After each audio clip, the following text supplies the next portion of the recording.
How do we keep going despite tremendous pain, setbacks? How do we get stronger, particularly in midlife? How do we deal with challenges that most people would just give up on? Well, my guest today is an incredible woman who has such a powerful story to tell. In fact, she has changed the lives of so many women who are struggling in midlife. I think you are going to love the conversation that I have with Natalie Jill. Let me tell you a little bit about Natalie. She is a renowned midlife fat loss expert who has literally revolutionized how women approach health optimization and aging. With her gift for simplifying complicated health topics, she empowers women to transform their bodies and reclaim their vitality during midlife and beyond. As the creator and host of the top rated podcast, Midlife Conversations with Natalie Jill, she is changing cultural narratives around age, potential, and possibility.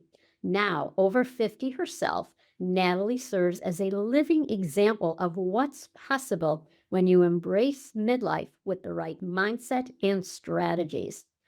Natalie's impact is extraordinary. Her proven methodologies have transformed over 250,000 women's bodies and health. Her expertise has earned her two best-selling fat loss books that sold out of stores nationwide and numerous television appearances, including The Doctors. With a global community of more than 3 million followers, Natalie has received recognition from Forbes and Greatest for multiple consecutive years as one of the world's top health and wellness influencers. I was blown away by our conversation. When I first met her, I thought this is someone that I want to bring to you on Health Coach Talk. So without further ado, our conversation with Natalie Jill. Welcome, Natalie. Thanks for having me. Thank you. Well, I know we have a lot of people on the call who will really relate to your story, your journey, and you have inspired really millions of women to take charge of their health. And this is a topic that I'm just passionate about, have been speaking about, the idea that you can take charge of your health. And when I was much younger, I had no idea that that was possible. It was like, whatever you say, doc. And as opposed to now, we have the ability to truly be our own health detective. Can you about that and how you became your own health detective and took matters into your own hand? I started to see this disconnect between women thriving through setbacks, thriving through diagnoses, thriving through aging in general, and women that were really stopped because of it. It fell into two camps, and I don't mean to be so black and white, but it was becoming black and white to me that why are some people embracing aging, getting stronger, having more fun, having more freedom, really enjoying it, and some people it's stopping them. They don't want to go out anymore. They don't want to even work out anymore. And then I saw the same thing happen with different diagnoses. Whether it was a serious like cancer diagnosis or even just some lab changes that were stressing people out, I would start to see this difference and this divide between succumbing to it and powering through and figuring out a new way. And what I started to realize quickly is that most people, unless you're a genetic freak of nature, things are going to come up as we age. Labs are going to change, things are going to decline.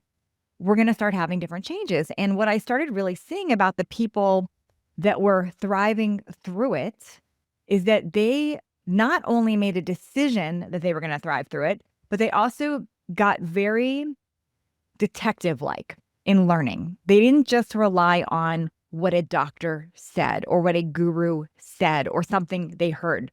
They started really thinking, I've got to learn this. I've got to understand it. I've got to ask more questions. So this idea of becoming a health detective became very evident to me because people that are doing really well through all of that, despite all that, had to learn things themselves. Yeah, absolutely. And it's just such a good point. And you can learn things yourselves. And as a result, you have a sense that it's not one size fits all, that you're not No. buying into what somebody says out there as if it's for you, but being your own house detective, you have your wearables. I wear a CVM. There's Yes. ways now that you can get lab testing direct to consumer, where you can really feel empowered than to go back to your doctor to demand something, or to switch doctors, or to work with health coaches, or Yeah. increasingly to just do your own, experiment. Oh, I'm going to think how I feel if I stop eating this or start eating this, for example. Yeah. I think that we tend to think that it's not our job to do that. Like somebody else has got that. And what's really interesting, Sandy, is I started to also notice this big disconnect between traditional allopathic medicine, traditional Western medicine, and kind of like the natural or more functional or alternative medicines. And some people will call the natural and alternative kind of wacky. They're wacky, they're extreme, they're out there. But I don't know anybody in that space that didn't get into that space because they weren't navigating their own stuff. So all these people that people say, oh, they're wacky or whatever, like people's talking about parasites or they're talking about gut health. Well, who are these random? What do you mean these excessive thyroid things? It's because we all navigated our own health crisis and became and realized that we had to learn and be a detective. And when we did that and dug deep, we felt passionate about sharing. That's the commonality. I see this all the time. So when you go to sometimes your allopathic doctor, and we need those, believe me, I'm not against that. But if women wonder why you went to your traditional GYN and asked, hey, I feel like crap through menopause, and she said, just toughen up and get through it. Well, she's teaching you what she knows, and she didn't maybe on her own become a detective and figure that out. So we have to learn this so we know the right questions to ask. Yeah, absolutely. And I think we have a mutual friend, Dr. Tina Moore, who says nobody's coming to save you. And you can take control, and it feels empowering. Yeah, And we can't study after study of health coaching. And one of the main things that health coaching results in is this boost in self-efficacy. It's this idea that, yes, what I do matters. I can make these changes and I can be successful at it. That's right. And yeah, I mean, I was of that generation where you just listen to the doctor, and was having horrible panic attacks, and I was in my 20s, which was many, many years ago. We're talking in the 70s. And so I put on a medication. I just put on, notice that word. I put panically. But I happened to, we had no internet in those days. I looked at the physician's desk records. I went to a bookstore and looked at this huge volume of, it was only for doctors. I looked it up. Wait, this medication, it's for heart patients. That's the thing that's scaring me. I'm having a heart attack because of my family using. That's why I was getting panicked at. Why am I taking this med? I remember throwing it away. And I started learning. I enrolled in some workshops. I was getting my doctorate in mind-body medicine, breathing techniques, and never had a panic. And absolutely taught then hundreds of people how to stop anxiety, panic, and that idea that you can take charge. And every time you do that, new neural pathways are formed where you get stronger and stronger. So speaking of strong, you are amazing. And I know you focus on fat loss, which we'll get into, but you're right. I mean, you've got an Instagram post where you are doing a one-arm handstand. And I will know I do handstand, but I cannot get away from the wall. And Sandy, you gotta go look at that one again because you didn't watch the end of the video. So what's funny is okay, first of all, yes, I can do a handstand and I can do a handstand push-up. I cannot do a one-arm handstand. It was, if you watch the end of the video, it shows that I was filming it on its side. So I'm actually laying on the ground. So you fell into the trick. So it's so that one that I cannot do. But yes, I am pretty strong. I can do pull-ups, I can do chin-ups, I can do handstands, despite multiple injuries. But I'll tell you what had to change was I had to believe. So to give you an example, I ruptured a disc years ago in my lower back, L5S1. I'm actually having a disc replacement this July. So I'm dealing with that. I've had tremendous pain in my lower back for years. Now it comes and goes. I've had years with a break. I've learned how to train around it. But I still trained. I tore a bicep, my right arm, bicep in a freak accident. I was told I would not be able to do pull-ups, chin-ups again. Well, I can. I can't do a chin-up because I lost my supination, but I trained myself to do a pull-up. So the first thing is we have to believe that what we're being told is not true. Like, you have to create your own reality. And if someone says you can't, like, are you going to take on that belief, or do you want to decide something different? So, leading up to my back surgery, even right now, I've been sharing because people are asking like, well, how did you have this 0 disc in your back? Like the pictures are crazy. People can see it's literally bone on bone. It's not an exaggeration. There's no disc. They're like, how in the world did you work out with all that pain? Well, I never let the pain get to me. What I learned, because I was a health detective, is how do I take L5-S1 out of the equation? Well, if we need L5-S1, why are we needing it? And well, if I can have really strong glutes and a really strong core, I can force myself to not use L5-S1. Is that a permanent answer of fixing the disc? No, but it was a way for me to get out of pain and train through. So now when I wake up in pain, my instant thought is, oh, woe is me, I'm in pain, I can't go to the gym. My thought is, I've got to go to the gym today because I need to activate my glutes and my core, and that's what's going to keep me out of pain. So that's the difference. So when someone says you're so strong, it was a decision. I love it. And that is my philosophy 1,000%. Because, when I was in my 40s, I got a scan. Oh, you have osteoporosis. It's going to get worse. You have to be really careful. And so, I have to do like chair yoga. No. Yeah. And you're like, no I chair. started, getting into weightlifting, and I take ballet class, but just came back from a ballet class, and there are a lot of women my age in their 70s in the class, and Amazing. they freak out about jumping. Nobody will jump, and the instructor never adds up. I always added in on my own because it's incredibly powerful. Dr. Stacy says 10 minutes of jumping. Well, I do my ballet jumps and still get like how strong I am. And whereas so many in the class fear it. Oh, I can't have arthritis. I have bad knees. I'll hurt myself. I'll injure. And so they don't do it. They back away, and then they get weaker and weaker. And then we wonder why they're in pain or why they have these issues popping up. Whereas if you push through, and so many myths, and I talk about this, that we buy into, that we're going to lose muscle. You can't gain muscle. You can't get stronger. And I'd love for you to talk about that and how you have seen personally that you have gotten stronger. So it's something I call F.A.T, and F.A.T stands for false assumed truths. And we have these beliefs that we've been believing, and we don't even really know why. Did you believe it because someone told you? Did you believe it because a doctor told you? Did you believe it just because your whole family genetics told you this? Why are you holding on to the belief? And I call them F.A.T because they're false assumed truths.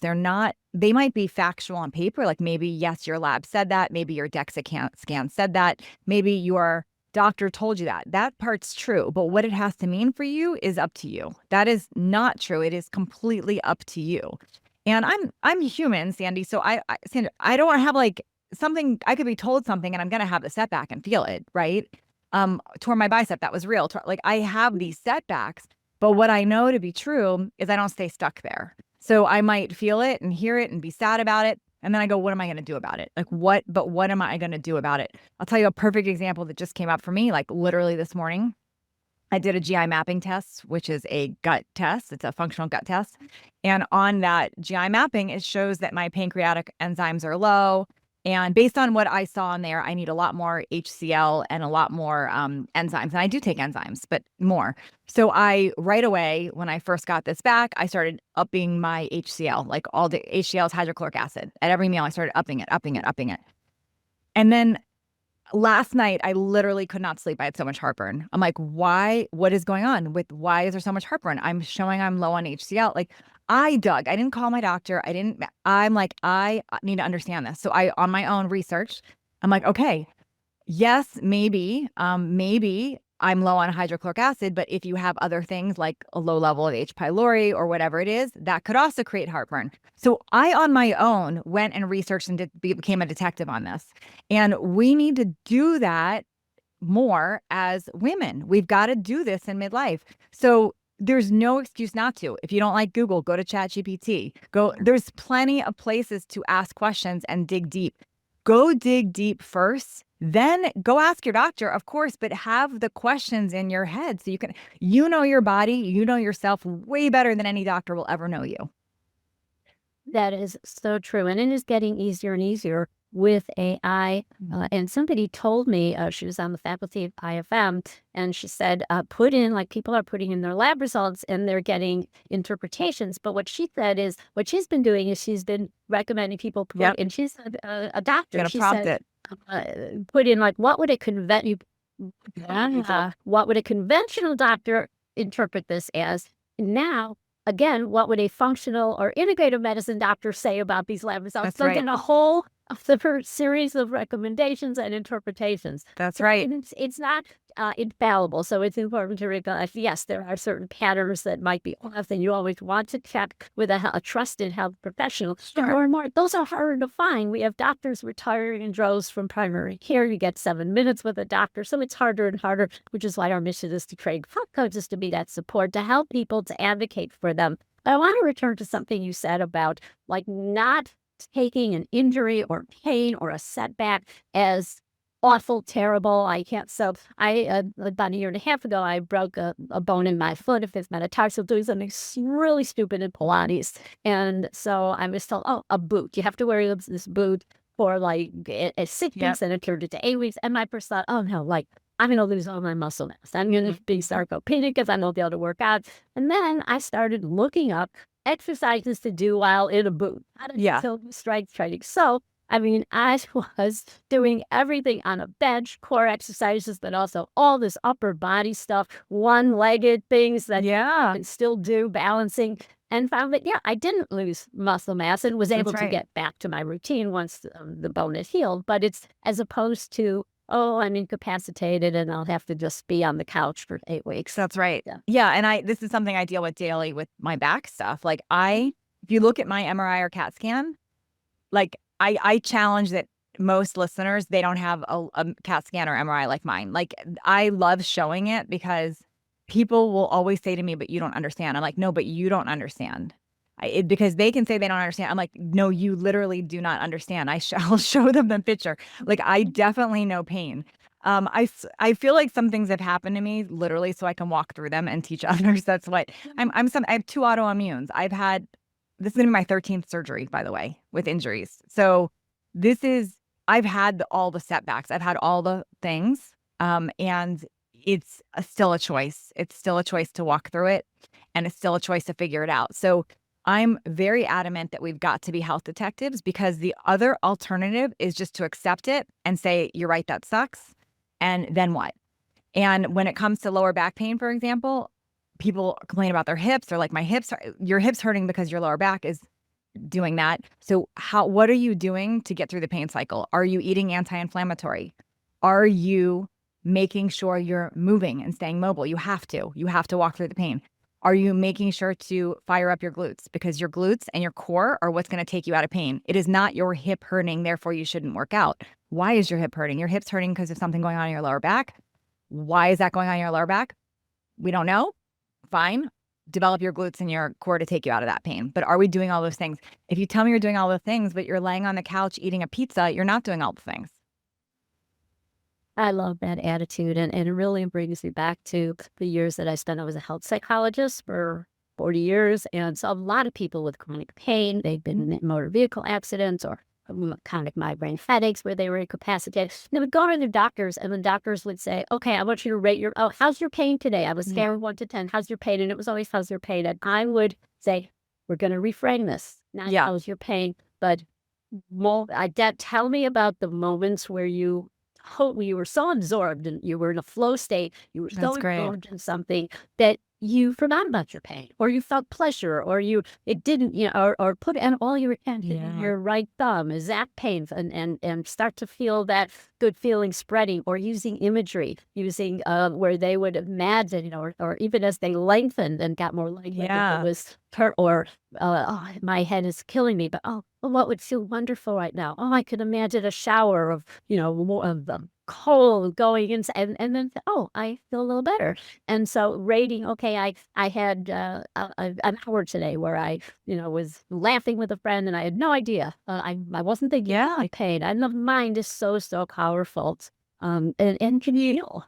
That pain test, by the way, that paper that you get every time you go to an allopathic doctor that says rate your pain from 0 to 10, they have in hospitals, that came from a marketing ploy in the pharmaceutical industry years ago with OxyContin. I don't know if everyone's aware of that, but with the pain pills and pain management, that was how they sold more pain pills.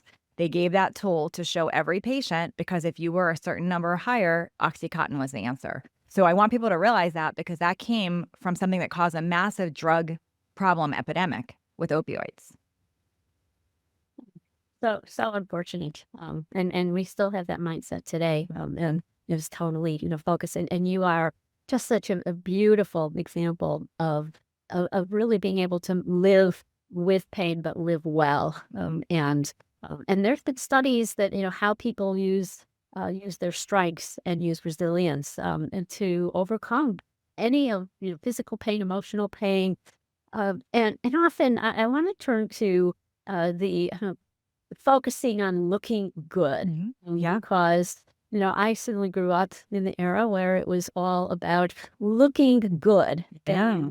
And so for years I worked out because, oh, I'm going to do a lot of strength training for the next, 3 months because my daughter's wedding's coming up and Right. I have a strapless dress and I have to have toned down. Yeah. And that was my motivation, which always was not a good motivation. Totally. And now I do it because it's like brushing your teeth. It's like, get real life. Yeah. And it's the organ of longevity. So it's non-negotiable, but it's for that as opposed to looking good. I think there's a happy medium there. And I grew up in the 70s. And I mean, gosh, there was commercials on TV about if you can pinch an inch. And I remember Tab soda was like everything was about calories and being skinny and that was every advertisement. And there was a lot. I mean, but you also didn't see an obesity epidemic like we have now. I will say that it was very different. And people were shamed for gaining weight. In the 70s and 80s, like even in the 90s, my gosh, it was a thing. And advertisements did not talk into body positivity or any of that. So your weight was an indicator. But I want to just sort of challenge something here. So there's nothing wrong with wanting to look good or feel good if that's what you want for you. That's first of all. So I don't think there should be any shame in saying I want to be a certain weight or a certain body. Like if that's what makes you happy and you want, that's amazing. But I also want to be really real on the other side that the body positivity movement in a lot of ways have gone way too far. And in no way, shape, or form is it healthy to be clinically obese. I just want to be really clear there. In no way, shape, or form is it healthy to have clogged arteries or super high numbers in blood sugar. Like it's in no way, shape, or form is it okay to have an A1C that's in the high fives, going up to the sixes. And like we've got to be, it's gotten a little out of control. So if you want to release weight and look better and trim down, that's not just a vanity thing. I mean, this is important. Now, is there the exception, the person that is overweight and all lab markers and healthy? I'm sure there's also the exception, the person that looks super fit that's not healthy. There's always that.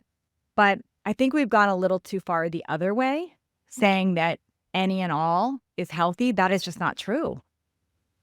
Oh, such a good point. Absolutely. And without question, it feels good when you look good. And I've always loved fashion, and I've always, have one of my top strengths and is appreciation of beauty and excellence. And so be looking good, so that you feel good. And as you point out, I mean, the obesity epidemic is out of control. Yeah. Women are metabolically, 7% of adult Americans are metabolically healthy. This is a big problem. But there is in our culture, in a sense, that many women just think about it as all the externals and will go to any lengths to get facial surgery, to get breast. You talked about your breast implants and your journey with that it was, and my daughter got, and so many of her friends had implants. She was in music theater. She was told the opposite. She was told your boobs are too big. She was in, you need to go the opposite way. Yeah. Focusing on the long-term implication of that. And I've since explanted, and I'm glad I did, but that's another great example of chasing a beauty standard and then it making you sick or being unhealthy for you too. So it's important to understand why you're wanting to get strong or why you're wanting to release weight or why you're wanting to get healthy. I think and I call it like your driving core motivator. It's your real reason that you want something, and then being really clear with that. I also want to say, if you are clinically unhealthy or metabolically unhealthy, it's not about a shame conversation and putting yourself into more self-beat up. That's just more reason to be that health detective and say, what do I need to learn? What support do I need? What do I need to understand? There are so many advances in so many ways in medicine that there is a lot of support there. I mean, I just like we were just talking about Tina Moore a minute ago. I mean, I'm a huge fan of GLPs for people. I mean, a lot of people don't like that in the wellness space that I say that, but why? If a small amount could help somebody get metabolically healthy, why wouldn't you look at that?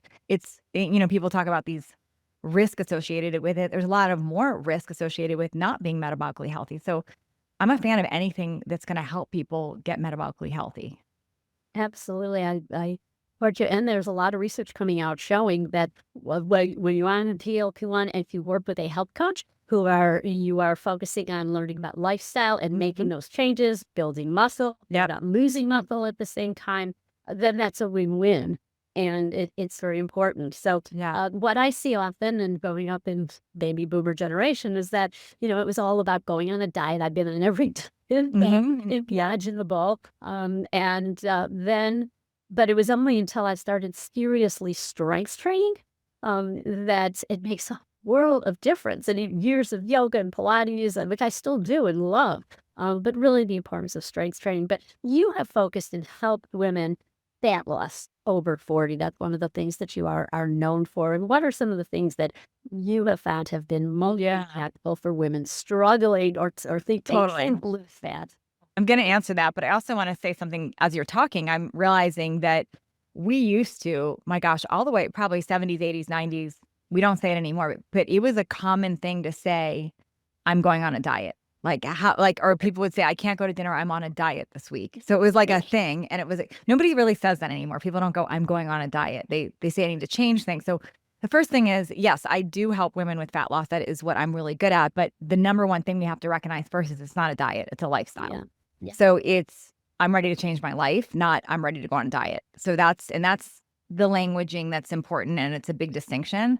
So it's changing your life. So when I take people through my fat loss method, which is my Total Body Thrive for midlife fat loss method, it's a very specific method. And what we start with is the power of being really clear on our decision and those false assumed truths, because we have to understand what beliefs we've been holding and we have to undo those first, because if we don't undo those, nothing's going to work. Like literally nothing. If you've believed that you're genetically doomed or then that's literally going to be your reality. So you have to recognize first that that's a false assumed truth. The next thing we do is we really get into nutrition, and people are looking for some magic nutrition combination. And what I teach is eating primarily unprocessed natural real foods and being really aware of what creates inflammation. And there are certain foods that create inflammation that people don't want to look at, but it's true. So if you're in pain and you're weight loss resistant and you're eating those foods, that's a problem. So we've got to look at that.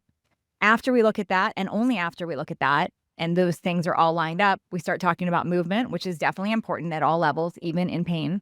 We've got to figure that out. But then the most important part that I walk women through is this health detective idea. So we have to look at all the different areas. And I've identified these specific areas. And I know you'll agree with these likely because I'm sure this is what you do. And these are important, but we can't skip these. We got to look at what's going on with our gut health. Like what is happening with your gut, because your gut's processing everything from your foods, your hormones, like everything's going through there. What's happening there?